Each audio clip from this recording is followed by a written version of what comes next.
hope you've had a fantastic Tuesday.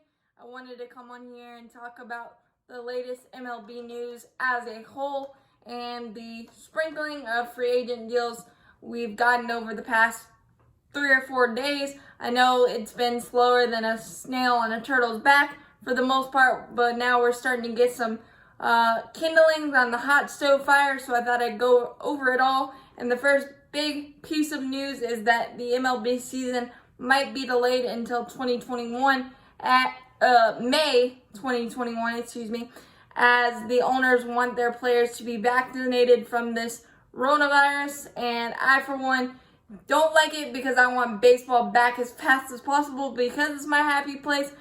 That being said, if it means that our players will be healthier, safer, and have a better peace of mind and just have clear mind and have fun doing what they do, entertaining us every single night and playing the game that they love, that I am all for. So I will patiently wait and be there with bells on when the season does start.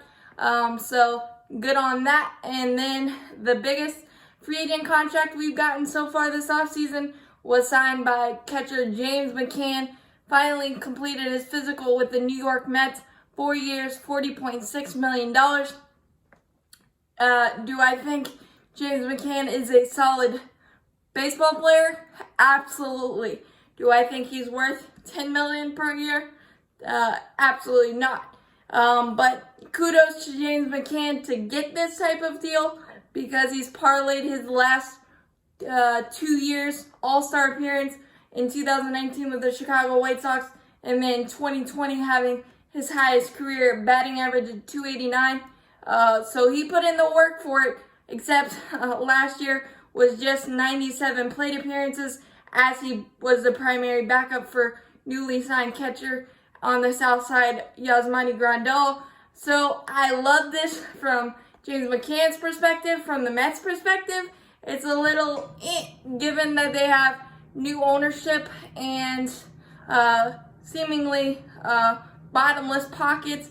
I would have thought they would have gone after somebody like JT Realmuto, and that's kind of the only catcher that I would fork over $10 million per year for, because he is such a dual threat defensively and offensively. He's just absolutely amazing.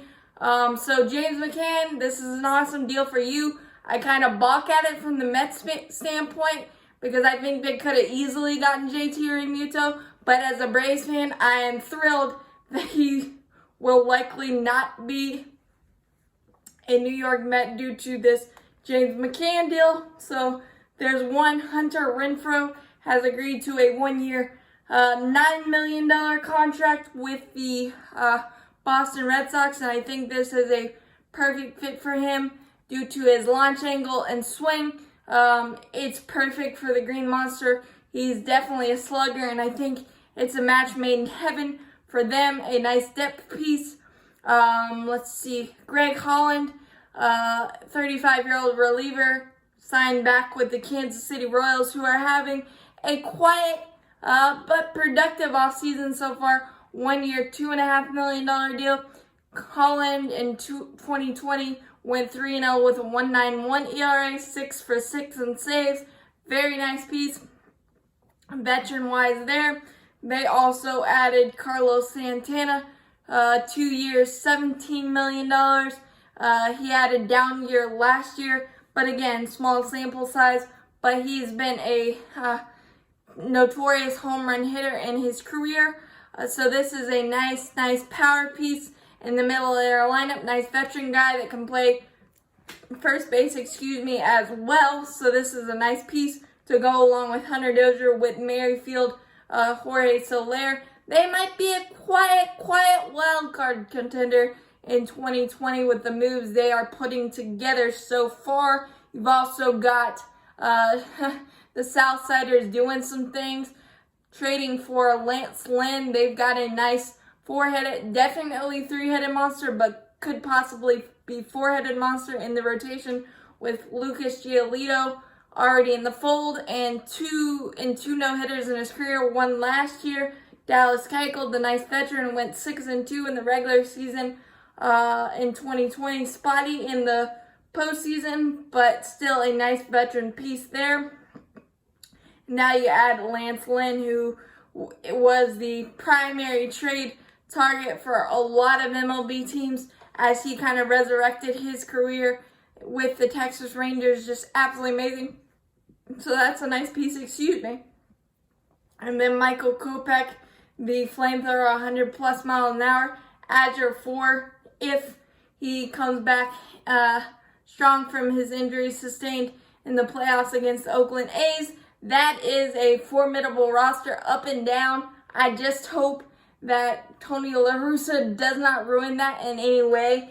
And I think adding veteran Adam Eaton, the outfielder, agreed to a 1-year, $7 million deal with the White Sox going back to where it started. So I think that's going to help. A nice veteran platoon outfielder piece there as well. So again, they are building something down there the south side of Chicago. Really like what they're doing. And then you got Raisel Iglesias, who was traded from the Cincinnati Reds, who are seemingly cutting payroll, which is kind of odd to me. But he only has 1 year of control left, and they were able to acquire reliever Neil Ramirez, who has 3 years of control left.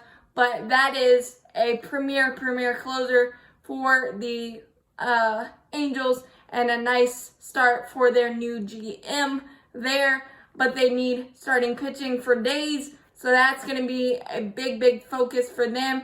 As for Cincinnati, it's just very odd to me. It seems that they are cutting payroll. They are listening on Sonny Gray, so we'll see. The NL Central is who doesn't get rid of more of their good players, I guess, at this point.